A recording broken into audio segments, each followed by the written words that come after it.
I liked very much the previous video because it exactly describes the challenges of my work when I talk about green topics. What is ecological, what is green transition, etc., etc.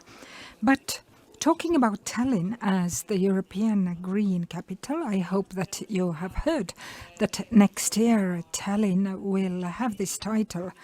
But I don't know whether you have heard about the fact that the idea of green capitals in Europe was also born in Tallinn.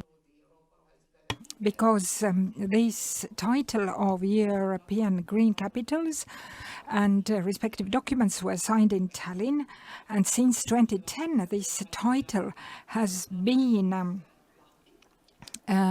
shared between European capitals. Last year it was Lahti in Finland, this year is Grenoble in France, and next year it's our turn. And as we know, Tallinn, as other cities, have still a lot to do in order to become really a green city, an ecological city, both from the point of view of the environment as a whole or a sustainable public transport and so on. So we have to find out how to change our behaviors in such a way that it would become even greener. So the aim of the European Commission is to raise awareness of the inhabitants of the cities and also to be role models. So what is expected is from the cities is a vision how to become better and how to solve these problems on a daily basis. And therefore, Tallinn, as a green capital of Europe, has 3 goals. The first one is to change the organizational structure of the city, more involving and more green. And the second is to cooperate more with different organizations, companies, and citizens as well.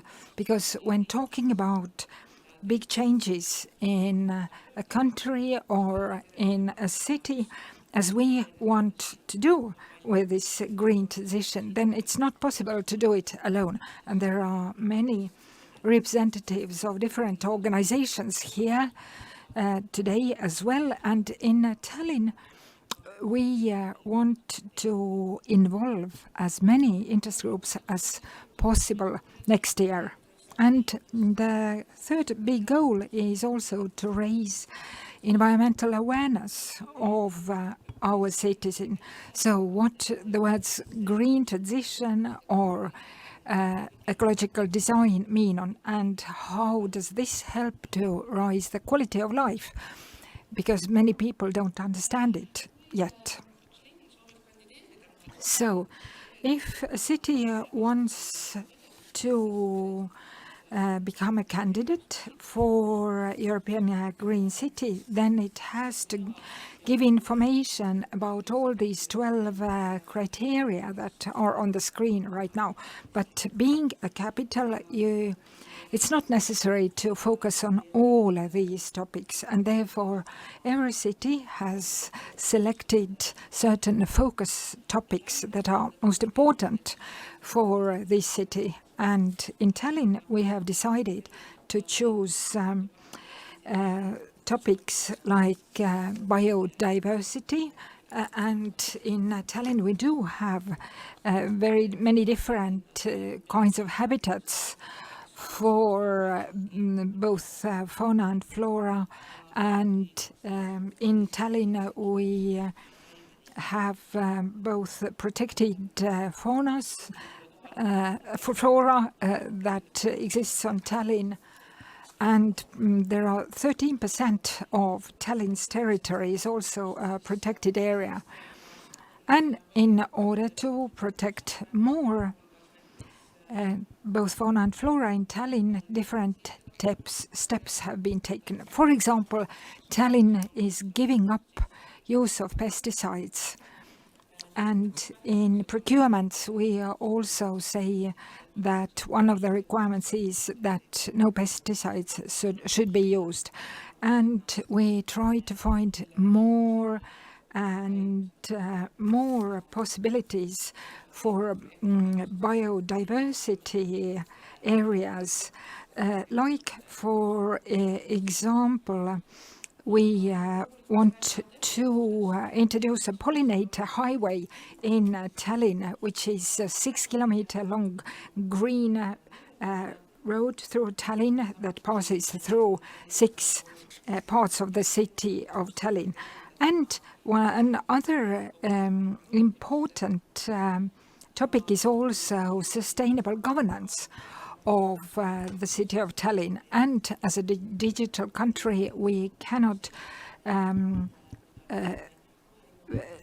look over digital topics, and very often we are asked, what do we do as a digital and very innovative city? But how come that Tallinn was awarded this possibility to become the green capital of Europe next year? And basically it was due to the fact that Tallinn does have a strategy, environmental strategy up to 2035, and there is also a climate program, and Tallinn is also leading a UN project about how to implement sustainable governance in the Tallinns. That will be also one of the topics in focus.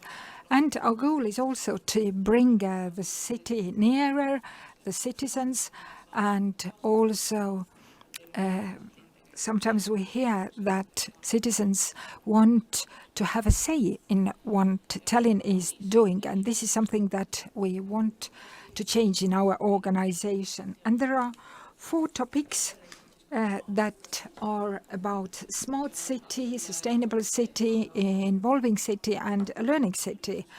And we have plans of introducing different events and activities in these topic areas. We have right now about 60 events planned, and there will be probably more of them, because in the beginning of the next year there will be an application round of NGOs. So if there are organizations that have more good ideas about what could be carried out, then probably events will be added as well.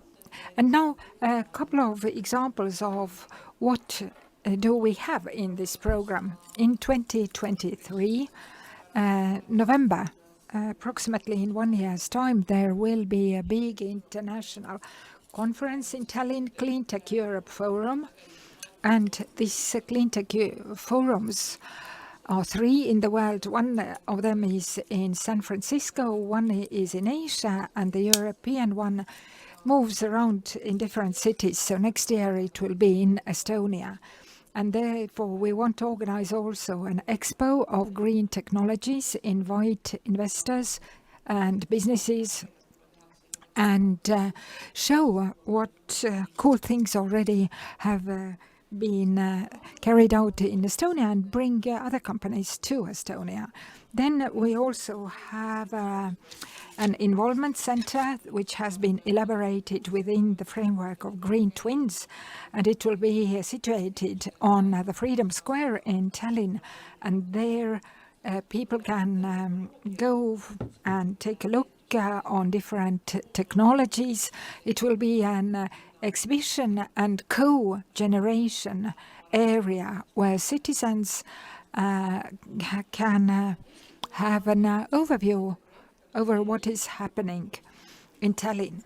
And then sustainable city. We have here a program that is called the Green Footprint, which means that we will bring innovative greenery solution to the city, things that really can be seen or visible in the urban environment. And we're still putting together this program, and I'm sure that there will be many exciting things available next year in Tallinn. And there's an installation of the Pollinator Highway, and it's a chapel made of natural materials, and it's also a project of involvement. We have involved students and companies who helped us to build up this Pollinator Highway element. And what is very nice as well, under Learning City, in all Tallinn schools and kindergartens, we are going to have a year of ecology, which means that there will be different competitions and programs about topics of nature. And right now there is a speech competition going on, and the best one, the one who wins, will have a possibility to present his or her speech in front of the whole Europe. And then a couple of examples about flag projects or bigger projects that will be in the focus of our Green Year. The first one is this Pollinator Highway for both people and insects, and it goes through 6 parts of the city of Tallinn and is 14 kilometers high. And also the Pääsküla Bog. And today the protection program of Pääsküla Bog was adopted, and in order to carry out things in an involving manner, we have had meetings with the local community and nature conservation people, because we want to restore the bog in such a way that everybody would be happy. And the result was that we are going to restore the bog in harmony with the nature, piece by piece, together with the local community. And then there is Green Twins, a model of urban greenery, and it's like if one wants to plant trees somewhere, you can have a look how the area would look like when the trees are planted in 10 years, in 20 years, etc. And then another focus is sustainability governance, and we want to create a model of management that would show how to implement UN principles into all levels of sustainability governance in cities. And involvement I already mentioned, but as today's conference is about circular economy, then you might be interested also in the topics of circular economy and waste, and there are different campaigns going on around the year, and we do these campaigns together with the Circular Economy Department. And also we have planned to adopt guidelines for environmentally friendly events, and we want also to introduce more of workshops for fixing and maintaining things, not to throw away objects, but instead maintain them.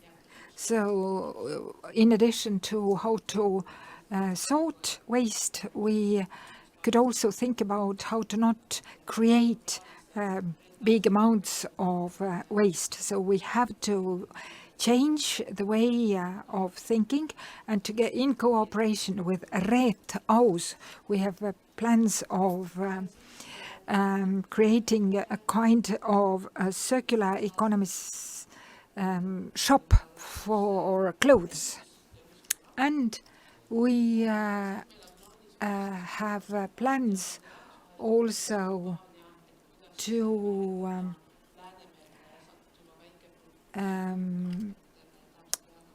focus on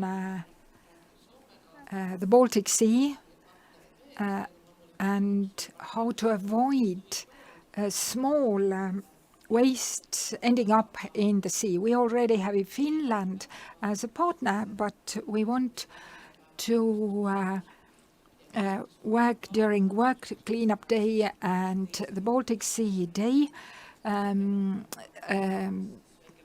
carry out a campaign for picking small waste on the coasts of the Baltic Sea. And another program that we have is carried out together or in cooperation with the Song and Dance Festival of Youth, and we want to organize this big event in a more environmentally friendly way. And there are many challenges how to cope with all the waste in an event for 10,000 participants. And then I would like to add a couple of words about these guidelines of environmentally friendly events. And we have already experimented a couple of times in May this year, and also the Sea Days and Tallinn Marathon. And our aim is to find new ways for turning big events into more environmentally friendly events. And when we tested this approach in May this year, the participants' feedback was very positive. They mentioned that there was less plastic, and also that sorting waste also went well. But of course, there were some bottlenecks as well. For example, it was not easy at all to replace one-time use drinking cups with the ones that can be reused. But this is something that we have to continue working with. And these guidelines for environmentally friendly way of organizing events is not about waste handling. It's also about all different other aspects that are about organizing events, about what kind of materials we use. For example, I enjoy a lot how you have designed the stage here today. This looks and is very environmental friendly. Then what kind of menu is served, then that the dishes are washed, then the waste is sorted, then how transportation is organized, whether it's possible to reach these places by bicycle or public transport, and how to use better energy, and how to prefer green energy, and other aspects when organizing events. For example, how to consider local communities. If a big event is organized in a certain place, so how could we do it in such a way that we wouldn't disturb the local community and that it would be left after the event all clean? So these guidelines are still under discussion, and later on, after they are adopted, they will be obligatory for all events organized in Tallinn, and we will recommend also everybody who organizes an event that is financed by the City of Tallinn to proceed from the same principles.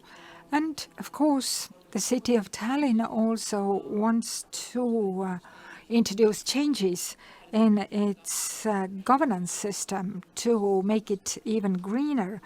And therefore, we have also thought about including green criteria into procurements, also green certificates for different institutions of the City of Tallinn, also invite schools and preschool institutions into green projects, as well as the way of green thinking should be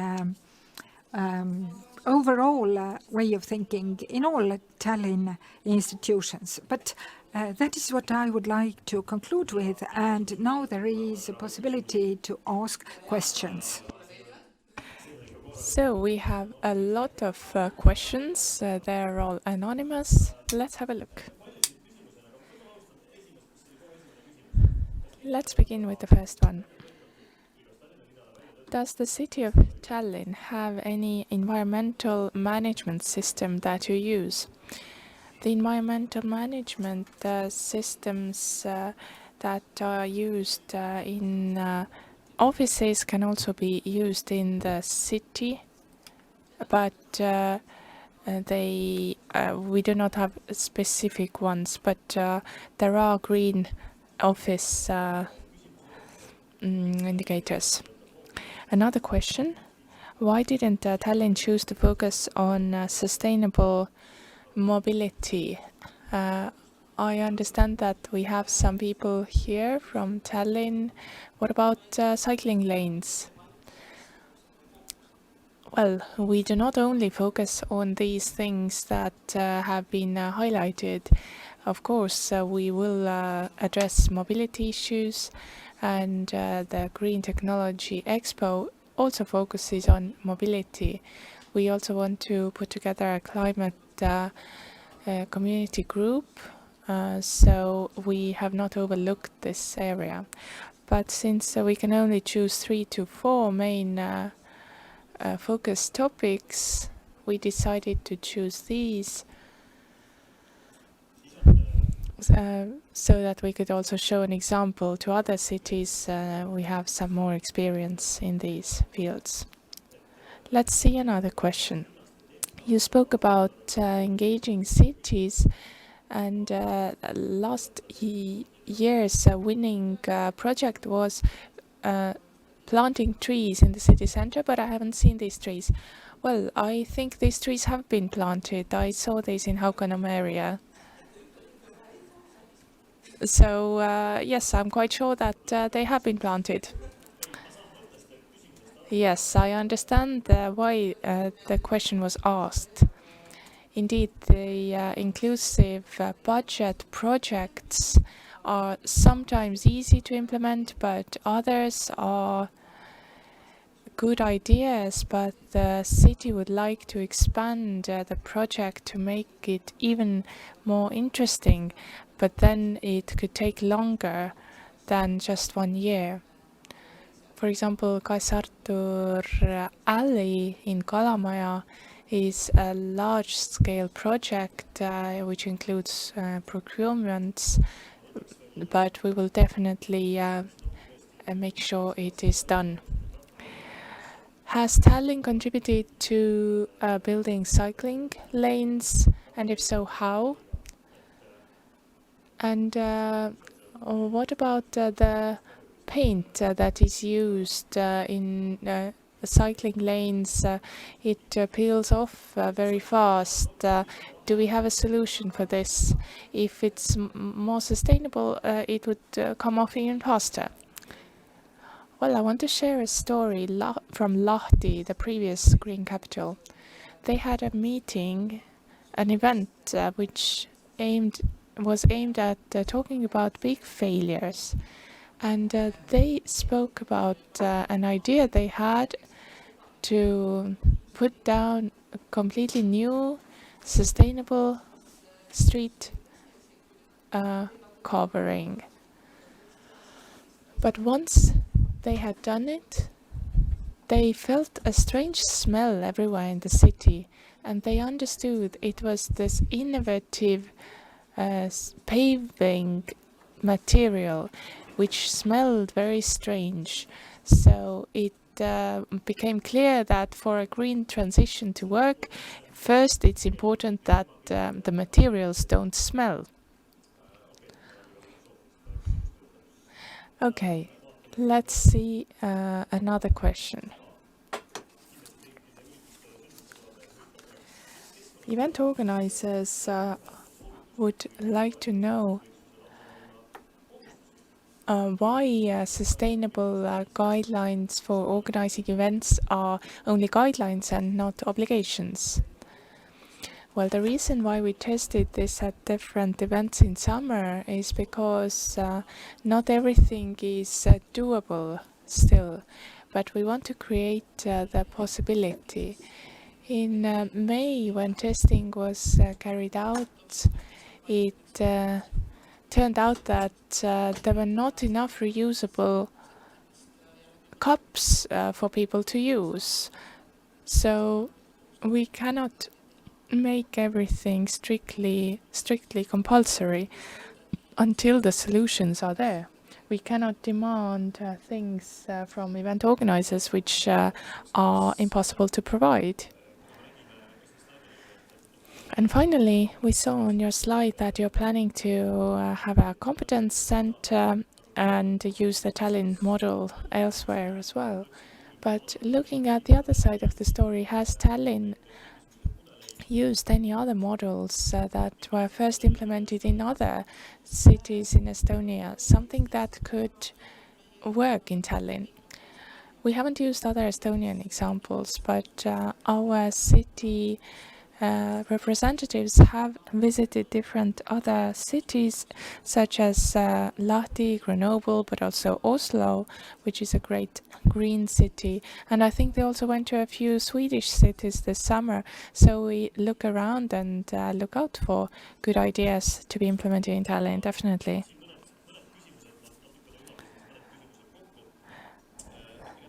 I've summarized some questions. So thank you very much, Kaidi. I wish you good luck for the upcoming year. It is great when an event is done, but your event will last for the whole year. So good luck to Tallinn. Thank you and have a nice day.